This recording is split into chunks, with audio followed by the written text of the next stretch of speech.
Welcome to IIT classes. Yes, तो अब हम देखेंगे लैंग्वेज प्रोसेसर। लैंग्वेज प्रोसेसर क्या होता है?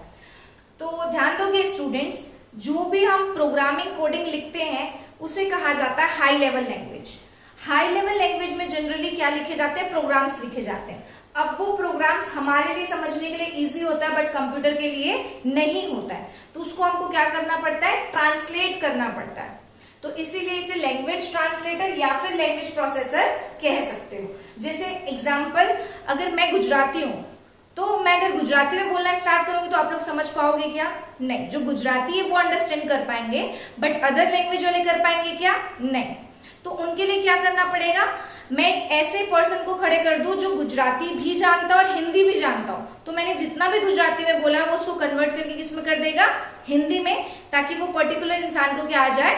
समझ में आ जाए, राइट? तो वैसे ही कंप्यूटर में जितने भी प्रोग्रामिंग कोडिंग हम लिखते हैं वो हाई लेवल लैंग्वेज में लिखते हैं, like C plus plus, Python. वो हमारे लिए तो इजी होता है बट कंप्यूटर के लिए इजी नहीं होता है, तो उसको क्या करना पड़ता है? कन्वर्ट करना पड़ता है। तो कन्वर्ट करने के लिए जो लैंग्वेज ट्रांसलेटर होते हैं उनके 3 टाइप्स होते हैं।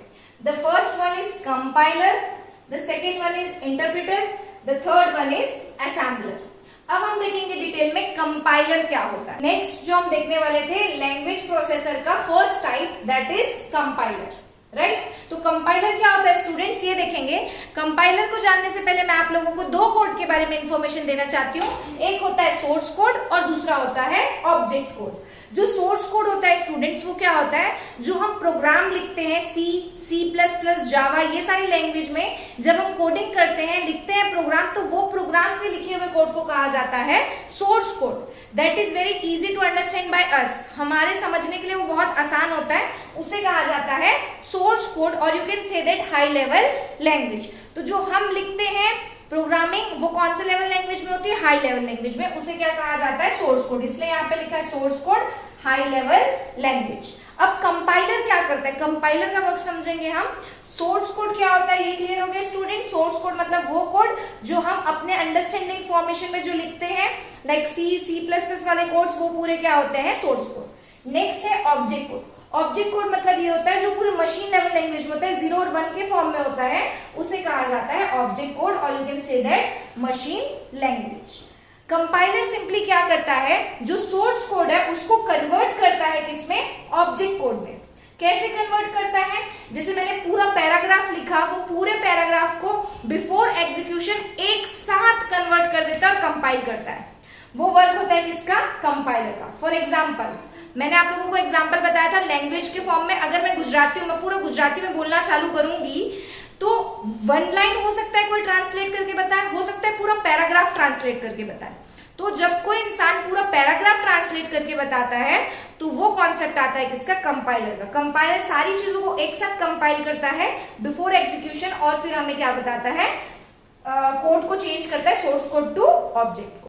यस, नेक्स्ट जो है वो है इंटरप्रेटर। इंटरप्रेटर क्या करता है? ये भी एक टाइप का लैंग्वेज प्रोसेसर है जिसे लैंग्वेज ट्रांसलेटर भी कहा जाता है। ये सोर्स कोड को कन्वर्ट करता है किसमें? एग्जीक्यूटेबल कोड और मशीन लैंग्वेज में कन्वर्ट करता है।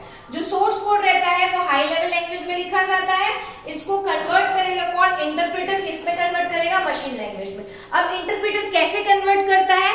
लाइन बाय लाइन चीजों को कन्वर्ट करता है, उसे क्या कहा जाता है? इंटरप्रेटर कहा जाता है। यस, सो नेक्स्ट है असेंबलर। नेक्स्ट जो लैंग्वेज प्रोसेसर का टाइप है दैट इज असेंबलर। असेंबलर क्या करता है स्टूडेंट्स? जो कोड असेंबली लैंग्वेज में लिखा हुआ है उसको कन्वर्ट करता है किसमें? मशीन लैंग्वेज में, उसे क्या कहा जाता है? असेंबलर। असेंबलर्स की सहायता से ही हम कन्वर्ट कर पाते हैं किसको? असेंबली लैंग्वेज को मशीन लैंग्वेज में। ओके, हम जो भी प्रोग्राम लिखते हैं वो सोर्स कोड में रहता है, सोर्स कोड में देते हैं, फिर हम इनपुट देते हैं, इनपुट जो देने के बाद फिर ये चीजों को कन्वर्ट करता है। असेंबलर जो है वो असेंबलर कन्वर्ट करेगा किसमें?